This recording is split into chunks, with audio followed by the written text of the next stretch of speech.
পরোপকার লিখেছেন রজনীকান্ত সেন। পরোপকার মানে পরের উপকার।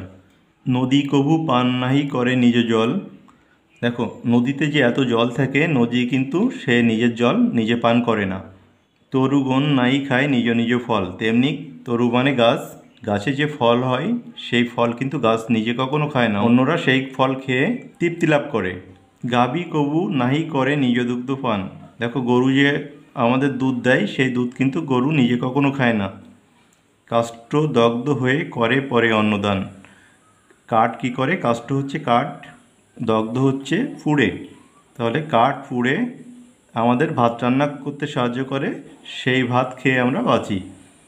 স্বর্ণ করে নিজ রূপে অপরে শোভিত।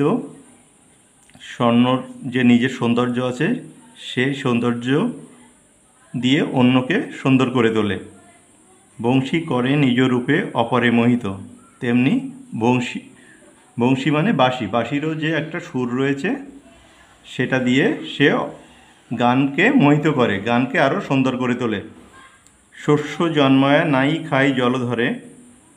সাধুর ঐশ্বর্য শুধু পরহিত তরে।